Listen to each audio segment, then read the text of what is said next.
मैंने बताई कि मन को थोड़ा मजबूत कर लो, तो बाई नाक से सांस लेना, बाई नाक से सांस निकालना 5 मिनट रोज सुबेरे भी अगर आपने कर लिया तो आपके जीवन से सब तरह की कमजोरी मन की खत्म हो जाएगी और व्यसन छोड़ना आपके लिए बहुत आसान हो जाएगा। सदगुरु, मुझे चीजों को याद रखने में काफी दिक्कतें आती है।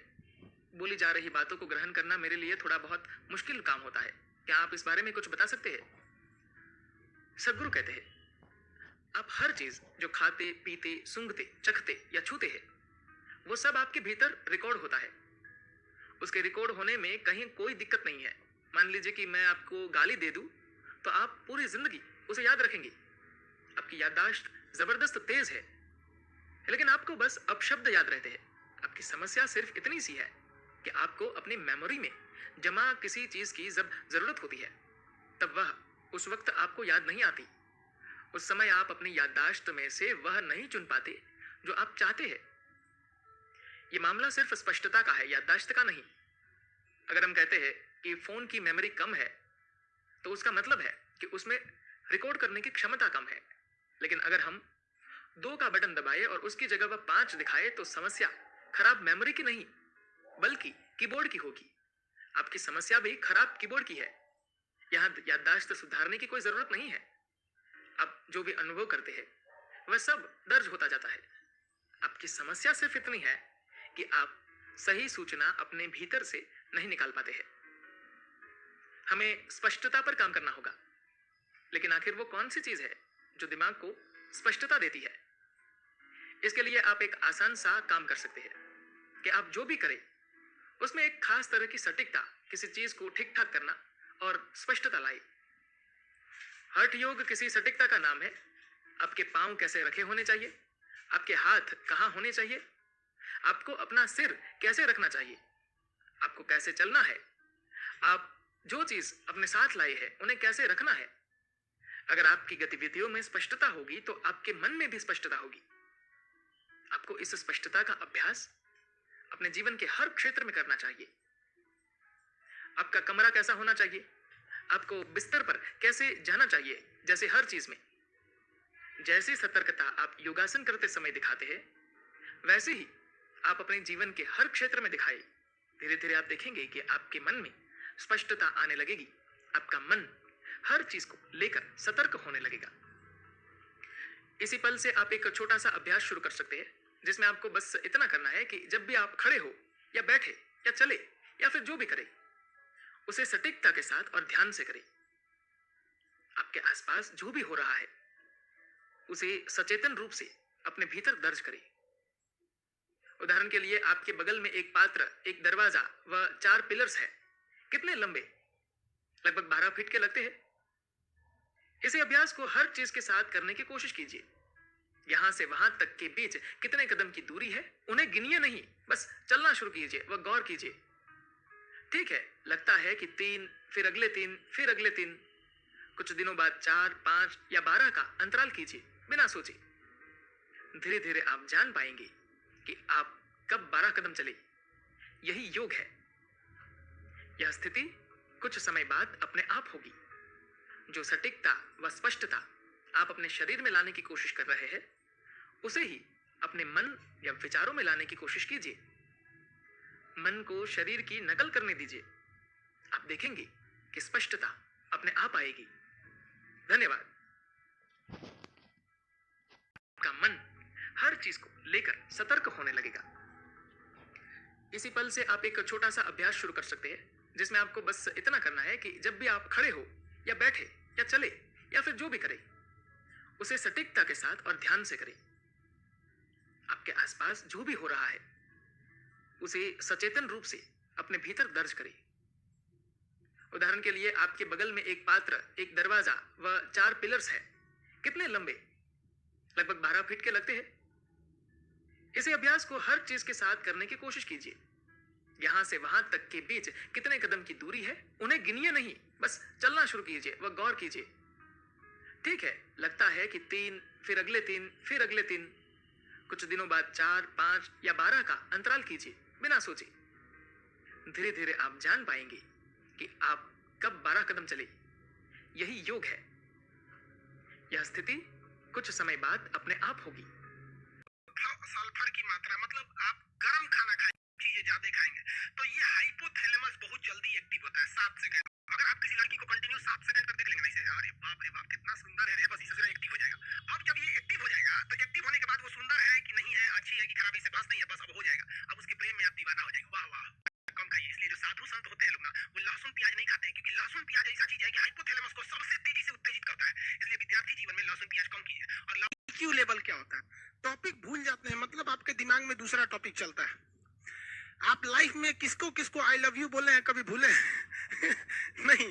कौन कौन आपको मारा है या कुछ उल्टा सीधा बोला है नहीं भूलते। रीजन क्या? IQ लेवल क्या होता है? इस ब्रेन का सबसे महत्वपूर्ण हिस्सा जो होता है सेरिब्रम होता है। सेरिब्रम ही हमारी मेमोरी को कंट्रोल करके रखता है, उसे कहते हैं, याद रखते हैं। इसको कार्टेक्स में नापते हैं। का कार्टेक्स ज्यादा है उसको कहते हैं कि ससुरा बहुते इसका दिमाग तेज है, यानी इसका IQ लेवल ज्यादा है। दिमागीन खाइए, अच्छा रहता है। एक ही तरह की सोच मत सोचिए, अच्छा रहता है। समझा गया? प्यार प्रेम मोहब्बत में पड़ेंगे तो हाइपोथैलेमस एक्टिव होगा, पूरा नर्वस सिस्टम को चौपट कर देगा। समझ में आ गया कि नहीं? IQ लेवल क्या होता है? अब आप बताएंगे IQ लेवल किसका अच्छा है? IQ लेवल कैसे बढ़ाएंगे? तो याद रखिए, IQ लेवल बढ़ाने के लिए सोने से पहले का आधा घंटा बहुत जरूरी होता है। सोने से पहले आधे घंटे दिन भर में जितना काम किए उसको सुबह से रात तक देखते रहिए। एक बार रिवाइज मारिए कि सुबह उठे थे, ये किए थे, इसके बाद पढ़े थे, क्या क्या पढ़े थे। खान सर ये पढ़ाए थे, आप कहीं मैथ पढ़े होंगे, उसको सोचिए मैथ में क्या पढ़ाया गया था, खटाखट खटाखट।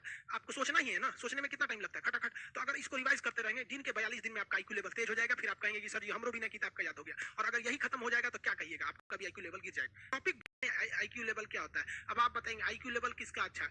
IQ लेवल कैसे बढ़ाएंगे? तो याद रखिए, IQ लेवल बढ़ाने के लिए सोने से पहले का आधा घंटा बहुत जरूरी होता है। सोने से पहले आधे घंटे दिन भर में जितना काम किए उसको सुबह से रात तक देखते रहिए। एक बार रिवाइज। अगर हम ऐसे चलते हैं तो हमारे मन और शरीर को बहुत लाभ होता है। इसलिए चलने का कोई मौका वेस्ट मत कीजिए। चलने को केवल एक्सरसाइज या ट्रांसपोर्टेशन की तरह मत देखिए, इसे एंजॉय कीजिए और धरती पर मजे से चलने के लिए वॉकिंग मेडिटेशन सीख लीजिए। ऐसे चलने के लिए हमें एक एक कदम पर ध्यान देना होगा। ऐसा करने पर हमारा ध्यान इस समय नाव पर आ जाता है। हर सांस के साथ 3 या 4 कदम चलिए, कोई जल्दी नहीं है। आप अपने स्पीड से भी चल सकते हो। एक एक कदम में ग्रेविटी महसूस कीजिए, अपने तलवों पर प्रेशर महसूस कीजिए, फिर दूसरा कदम रखिए। हर कोई ऐसा कर सकता है। सबके अंदर अवेयरनेस और कंसंट्रेशन की शक्ति है। पूरे समय हमारा मन इधर उधर लगा रहता है और साथ में शरीर भी खिंचता रहता है, लेकिन इस समय आप यहाँ हो, यही मेडिटेशन है और इतना ही काफ़ी है। हर कदम के साथ हमको महसूस होता है कि हम इस सुंदर पृथ्वी से जुड़े हैं। जीवित होना अद्भुत है और आनंदित होने के लिए हमें किसी और चीज़ की ज़रूरत नहीं। सांस लेने पर 3 कदम चलिए, सांस छोड़ने पर 3 कदम चलिए। अगर हम इस तरीके से चलते हैं तो पहाड़ जैसे स्थिर हो जाएंगे। बहुत लोग हैं जो अच्छे मकानों में रहते हैं, लेकिन वे कभी घर जैसा सुकून महसूस नहीं कर सकते। यह धरती ही हमारा सही घर है, यह हमेशा मौजूद है। इससे जुड़ने पर आपको बहुत शांति मिलेगी। जब तक हमारा मन कहीं और लगा हो, हम लोग कभी जुड़ नहीं सकते। बस इतनी सी बात के लिए मेडिटेशन और बाकी तरीके हैं। जब मन, शरीर और धरती जुड़ते हैं तो अपने आप हीलिंग शुरू हो जाती है। इसलिए अपने शरीर के प्रति अवेयर होकर चलें। जब सांस लें तो 3 कदम चलें, जब सांस छोड़ें तो 3 कदम चलें। वॉकिंग मेडिटेशन का काम है बड़ी शांति से, पीसफुली मन और शरीर पर एक साथ अवेयरनेस लाना। किसी भी मेडिटेशन प्रैक्टिस में सबसे ज़रूरी काम है मन को शांत करना और अटेंशन को स्थिर करना। ऐसा करने से बहुत सारी दिक्कतें जैसे गुस्सा या दुख अपने आप कम हो जाते हैं। कुछ दिनों ऐसा प्रैक्टिस करने के बाद यह अपने आप होने लगता है। ऑफिस से लौटते वक्त, रेलवे स्टेशन पर या कहीं इंतजार करते हुए। थे कहते हैं कि अवेयरनेस से भरा हर कदम खुशी और हीलिंग लाता है। हमको लगता है कि ये धरती और हम इससे अलग हैं। असल में हम धरती पर नहीं बल्कि धरती में हैं, क्योंकि बहुत सिंपल है, इसलिए उनकी टीचिंग्स भी बहुत सिंपल हैं। जैसे जब सांस अंदर लेता हूँ तब मन और शरीर को शांत करता हूँ, सांस छोड़ता हूँ, मुस्कुराता हूँ, इस पल में केवल इस पल को जानता हूँ। थे की टीचिंग्स उतनी प्रैक्टिकल भी हैं। जैसे कई लोग समझते हैं कि एक्साइटमेंट का मतलब जानशिन सिखा रहे थे, जिसमें कहते हैं एवरीथिंग इज एमिंग, सब कुछ निशाना है। आपका निशाना बिल्कुल वैसा ही लगेगा जैसा आपका चलना, खड़ा होना, सांस लेना, तीर निकालना और धनुष पकड़ना है। इसलिए निशाने से ज्यादा खुद पर गौर करो। जानशिन वो अवस्था है जिसमें दिमाग रिलैक्स्ड और चौकन्ना रहता है। मतलब चौकन्ना रहना आपका स्वभाव है और इसके लिए करता। उस दिन यूजिन ने कंसंट्रेशन का सही मतलब सीखा। जानशिन का शाब्दिक अर्थ है मन जिसमें कोई विचार ना हो, टारगेट या गोल का भी नहीं। ऐसा मन जो विचारों से पूरी तरह खाली होता है, वो पूरी तरह रिलैक्स्ड और अलर्ट होता है। इसलिए जानशिन को रिलैक्स्ड अवेयरनेस और रिमेनिंग माइंड भी कहते हैं। सबसे अच्छा तरीका है कि जो भी आपके रूटीन के काम हैं, उन्हें शुरू करने से पहले 30 सेकंड के लिए अपना ध्यान सांस और शरीर पर ले जाइए। इसके बाद काम शुरू कीजिए। अब बिना जोर लगाए काम ध्यान पर लगाइए और इसी दौरान बची हुई अवेयरनेस या बचा हुआ ध्यान सांस और जरूरत पड़े तो शरीर पर रखिए। ऐसा करने से आप देखेंगे कि आपका ध्यान पूरी तरह प्रेजेंट में आ गया है और पीछे चलने वाला मन अपने आप शांत हो गया है। आप आश्चर्य करेंगे कि आपका कंसंट्रेशन थोड़ी देर के लिए एफर्टलेस हो गया है और जो काम कठिन, बोरिंग या असंभव लग रहा था वो कितने आराम से हो रहा है। इस पल से ध्यान खोना हमारा सबसे बड़ा दुश्मन है। हर चीज जानशिन के इरादे से ही करनी चाहिए। जब हम जोर लगाने की कोशिश करते हैं या एक्स्ट्रा ध्यान लगाने की कोशिश करते हैं तो हम अपने दिमाग को थकाते हैं, अलर्टनेस गिरती है और मन और विचलित होता है। वहीं दूसरी ओर है रिलैक्स्ड अवेयरनेस। जानशिन का मतलब है कि जानबूझकर अपने फोकस का पूरा इस्तेमाल करो। अपनी सांस और शरीर पर ध्यान लगाओ जो आपको रिलैक्स करती है। ऐसा करने से आपका मन रैंडम विचारों से डिस्ट्रैक्ट नहीं होता और यहाँ केवल शांति और अलर्टनेस होती है। इस रिलैक्स्ड अवेयरनेस के कारण दूसरे विचार मन को ठग नहीं पाते। इसके बीच में आप एक काम से दूसरे काम पर स्विच करते हो पर आपका मन डिस्ट्रैक्ट नहीं होता। समरी में सबसे पहले जो मान लोगे वही सत्य है। गलत आइडियाज जो हम पकड़े रहते हैं वही माया है। हम झूठी बातों पर विश्वास करते हैं कि मन मुझे परेशान करता है, इसलिए हम मन के सामने कमजोर पड़ जाते हैं। इसलिए खुद को बार बार याद दिलाओ कि मैं जहां ध्यान देता हूं वहीं मन जाता है। मैं मन का स्वामी हूं और मन मेरा सेवक है। दूसरी बात, शिकायतों से दूर रहो। संसार हमारे मन का प्रोजेक्शन है। ये मन की आदत है कि वो अपनी कमियों और कंफ्यूजन को संसार में देखता है। तीसरी बात, मन के प्रति नॉन अटैचमेंट। खुद को ये बार बार याद दिलाओ और अपने अनुभव से महसूस करो कि मेरा असली स्वरूप आनंद और शांति है। मन मुझे नहीं, मुझ में प्रकट हो रहा है। मैं सब कुछ शांति में देख रहा हूँ। मैं कभी रिएक्ट नहीं करता। यानी जो मन से परेशान होता है, मन की शिकायत करता है, वो भी मन ही है। मैं हमेशा शांत हूँ, सब कुछ देख रहा हूँ। इस प्रकार मन के प्रति नॉन अटैचमेंट या वैराग्य विकसित होता है और हमको वो शांति महसूस होती है जहाँ पर एक्शन है, रिएक्शन नहीं। ये 3 ब्रेन एक्सरसाइजेस मैं आपको बताने वाला हूं, बट पहले मेरी एक आपसे रिक्वेस्ट है कि ये एक एजुकेशनल वीडियो है, प्लीज इसे ऐसे बैठे। देखो कृति क्या करती थी डेली लाइफ में, मैं आपको समझाता हूं। कृति क्या करती थी, जब रात को सोने जाती थी तो सोने जाने से 10 मिनट पहले वो बड़ा ही एक अच्छा काम करती थी। वो एक नोटबुक पेन लेती थी और अपने दिन को रिकॉल करती थी, अपने डे को रिकॉल करती थी। उसके बारे में सोचती थी कि आज मेरे साथ क्या हुआ, आज मैंने क्या क्या करा। अच्छा, सबसे पहले मैं सुबह उठी थी, फिर मैं स्कूल गई थी, स्कूल में मेरे साथ ये हुआ, इसने ये बोला, ये हुआ, वो हुआ, ये हुआ। उसके बाद में घर आई, घर जाके मैंने खाना खाया, उसके बाद में ट्यूशन है, कोचिंग गई, उसके बाद में वापस घर आई, मैंने पढ़ाई करी, पढ़ाई में मैंने ये सब्जेक्ट पढ़े और उसके बाद अब रात हो गई है। वो पूरे अपने दिन को क्या करती थी, रिकॉल करती थी। एंड ये जो टेक्निक है, इसने कृति की मेमोरी पावर को 21 दिन के अंदर बदल दिया। तुम्हें शॉक लग रहा होगा कि इससे क्या हो रहा है, ये टेक्निक से क्या फायदा है यार। ये टेक्निक बहुत इंपॉर्टेंट है। ये जो टेक्निक होती है ना, एक तरीके से रिवीजन टेक्निक होती है। जैसे कि जब आपको कोई भी सब्जेक्ट याद करना है, इमेजिन करो आपको हिस्ट्री समझ नहीं आता। हिस्ट्री जब आपको याद करना होता है, क्या करते हो, 2-3 बार पढ़ते हो, है ना। उसके बाद जाकर आपके दिमाग के अंदर वो चीज बैठ पाती है। सिमिलरली हम क्या कर रहे हैं, डेली लाइफ में 21 दिन तक हमें क्या करना है, अपने दिन को रिकॉल करना है, उसके बारे में सोचना है कि आज मैंने ये करा, ये करा, वो करा। उससे क्या होगा, ये जो आपका ब्रेन है, इसके जो न्यूरॉन्स हैं वो कनेक्ट करेंगे और जब ब्रेन के न्यूरॉन्स कनेक्ट करते हैं तो साइंटिफिक स्टडीज ये बोलती हैं कि उससे आपकी मेमोरी पावर बहुत हद तक इंक्रीज होती है। डेली बेसिस पे आपको करना पड़ेगा, एक हैबिट बना लो। कृति ने हैबिट बनाई और वो एवरेज से टॉपर बनी। अगर आपको भी board exam, competitive exam crack करना है तो पहली ये चीज तो आपको फॉलो करनी पड़ेगी। टेक्निक नंबर 2, कृति ने कुछ ब्रेन गेम्स को फॉलो करा। हाँ, ब्रेन गेम्स। अभी ना तुम्हें सुन के शॉक लग गया होगा क्योंकि हर कोई बोलता है गेम्स नहीं खेलने चाहिए, गेम्स तो बहुत बेकार होते हैं, और ज्यादा मजबूत करता है। बट सबसे बड़ी प्रॉब्लम यह है कि वो जो गेम्स तुम खेलते हो ना, फ्री फायर वगैरह वगैरह, इनसे ना आपको एडिक्शन हो जाती है और एडिक्शन बुरी होती है। गेम्स बुरे नहीं होते, गेम्स की एडिक्शन बुरी होती है। अब ये जो कृति थी, ये कौन कौन से गेम खेलती थी जिससे कि 21 दिन के अंदर इसकी ब्रेन पावर, इसकी जो मेमोरी पावर थी वो इंक्रीज हो गई, मैं आपको वो बताने वाला हूं। तो देखो, पहले तो एक कुछ डेली बेसिस के गेम खेलती थी। जैसे कि कुछ ऐसे गेम्स होते हैं ना जिससे कि आपके जो राइट और लेफ्ट ब्रेन होता है वो एक्टिवेट होता है। जैसे कि मेरे साथ भी आप कर सकते हो, एक हैंड से ऐसे वी वाला सिंबल करो और दूसरे से ऐसे अपना जो हैंड है इसको बंद करो। अब इसको आप स्विच कर सकते हो, ऐसे ऐसे ऐसे आप स्विच कर सकते हो। जब आप ये करते हो ना तो इससे पता क्या हो रहा है, आपका राइट और लेफ्ट ब्रेन दोनों कोऑर्डिनेट कर रहे हैं और जब ये कोऑर्डिनेट करते हैं तो इससे क्या हो रहा है, आपकी मेमोरी पावर धीरे धीरे इंक्रीज कर रही है। इसके अलावा आप अपने ब्रेन को शॉक दे सकते हो। शॉक कैसे मिलेगा, जब आप कुछ नया काम करोगे। जैसे कि सुबह उठ के क्या कर रहे हो, आप ब्रश कर रहे हो, आप अपने राइट हैंड से ब्रश करते होगे। अब आप क्या करो, कभी कभार जाओ और अचानक से सुबह उठो और लेफ्ट हैंड से ब्रश करो। उससे क्या होगा, आपके ब्रेन को एक शॉक लगेगा और जब ब्रेन को शॉक लगता है ना तो ब्रेन अचानक से एक्टिवेट हो जाता है और उसकी वजह से आपकी मेमोरी पावर भी इंक्रीज हो सकती है। ये तो थे डेली बेसिस वाले गेम। अब मैं आपको बताने वाला हूं साइंटिफिक गेम्स। कुछ 3 ऐसे साइंटिफिक गेम्स जो कि कृति डेली बेसिस पे खेला करती थी। देखो, पहला जो गेम है वो अभी आपकी स्क्रीन पे आ जाएगा। अभी आपकी स्क्रीन के ऊपर कुछ 10 चीजें आपको दिख रही होंगी डेली बेसिस के आपका सामान है, जैसे कि चेयर, टेबल, ऐसी कुछ आपको 10 चीजें आपको आपकी स्क्रीन पे दिख रही होंगी। अभी जो 10 चीजें ना, अब आपको 10 सेकंड मिलेंगे और 10 सेकंड के अंदर आपको क्या करना है, इन सारी चीजों को रिकॉल करना है, याद करना है, रिमेंबर करना है। ठीक है, तो एक बार आपका मेमोरी टेस्ट ले लेते हैं और अब आपकी स्क्रीन के ऊपर सारी चीजें आ चुकी हैं और आपको मिलते हैं यहां से 10 सेकंड। लिखने का ट्राई कर रहे होगे तो आपको पता चल रहा होगा कि सारी की सारी चीजें आप रिकॉल नहीं कर पाए होगे। शायद आपको 5 चीजें याद होंगी, 7 चीजें याद होंगी, 8 चीजें याद होंगी। कुछ स्टूडेंट्स होंगे जिनको 10 की 10 चीजें याद होंगी। ऐसा क्यों है, क्योंकि उनकी मेमोरी पावर बहुत तेज है। तो अगर आप वो स्टूडेंट हो जिनको 10 की 10 चीजें नहीं याद है तो इसकी प्रैक्टिस करो, डेली बेसिस पे मेमोरी की प्रैक्टिस करो। कैसे प्रैक्टिस कर सकते हो, अगर कुछ भी अपने आसपास में दिख रहा है ना, जैसे अभी आप अपने रूम में बैठे हो, कहीं बाहर बैठे हो, तो अपने आसपास में देखो क्या क्या है आसपास में और उसे याद करने की कोशिश करो। इससे क्या हो रहा है, हम हमारे दिमाग को ट्रेन कर रहे हैं। जैसे कुछ लोग जिम जाते हैं, जिम क्यों जाते हैं, अपने मसल्स को ट्रेन करने के लिए। सिमिलरली ऐसी एक्सरसाइज से आपका ब्रेन ट्रेन होता है। तो ये था हमारा गेम नंबर 1। अब बढ़ते हैं गेम नंबर 2 और ये जो गेम है ये one of the most important है, जिसकी मदद से कृति क्या करना है, आपको 30 सेकंड के अंदर एक ढूंढना है। जैसे कि आप देख सकते हो यहाँ पर आपको जो नंबर 1 है वो यहाँ पर दिख रहा है कि ये रहा मेरा नंबर 1, फिर है नंबर 2, फिर कहां पर है, आप तीसरा नंबर ढूंढ सकते हो, नंबर 3, फिर है नंबर 4, ऐसे। और आपके पास होंगे 30 सेकंड। ठीक है, तो अभी ढूंढ पाएंगे और कुछ ढूंढ पाएंगे तो वही आपको आज कमेंट के अंदर बताना है रियल आंसर क्या और थर्ड एक्सरसाइज जो कि है कलर गेम, ये बड़ी इंटरेस्टिंग एक्सरसाइज है, ये आप डेली बेसिस पे भी खेल सकते हो। अब आपको क्या करना है, देखो आपको यहाँ पर वर्ड्स दिख रहे हैं और आपको कलर दिख रहे हैं, आपको क्या करना है, आपको वर्ड्स नहीं बोलना, आपको कलर बोलना है। जैसे कि यहाँ पर लिखा तो ब्लू है, बट कलर क्या है, कलर बताओ, कलर है ये क्या, रेड, तो आपको ब्लू नहीं बोलना है, आपको क्या बोलना है, रेड। जैसे ये कलर मान लेते हैं हम, ये कलर है पिंक, इसको पिंक मान लेते हैं, वैसे पर्पल है बट हम इसको पिंक मान लेते हैं, ठीक है। तो ये आप रेड नहीं बोलोगे, इसको क्या बोलोगे, इसको बोलोगे पिंक, ठीक है। अगला लिखा है येलो बट कलर क्या है, कलर है ब्लू, तो इसको आप बोलोगे क्या, ब्लू। अगला लिखा है ग्रीन बट कलर क्या है, येलो। एक बार फटाफट से ट्राई करो कि आप कितनी जल्दी क्या कलर्स को बोल सकते हो, क्योंकि होगा क्या ना, अब बार-बार वर्ड्स बोलोगे, पर यहीं पर ही तो हमारे दिमाग को ट्रिक करना है, हमें कलर बोलना है ना कि वर्ड्स। एक बार फटाफट से मेरे साथ बोलेंगे, ये क्या है, ये है रेड, ये क्या है, ये है पिंक, ये क्या है, ये है ब्लू, ये क्या है, ये है येलो, ये क्या है, ये है ग्रीन, ये क्या है, ये है येलो। और आपका जो ब्रेन है वो अच्छी तरीके से कोऑर्डिनेट हो पा रहा है और ब्रेन के ऊपर आपका कंट्रोल बन रहा है और आपकी मेमोरी पावर भी इंक्रीज हो रही है। तो ये जो 3 ब्रेन गेम्स है ना, अगर आपने इनको फॉलो करा, आप डेली बेसिस पे खेलो, 1-2 दिन में खेलो, कभी भी आप ट्राई करो, जब भी आपको फ्री टाइम मिल रहा है, ट्रस्ट मी, आप कृति की तरह अपनी मेमोरी पावर को बहुत जल्दी इंक्रीज कर पाओगे। अब एक लास्ट स्टेप की तरफ बढ़ते हैं, जो कि one of the most important step है, जो कि है बेकार सा मेथड है, पानी सुबह पीना है।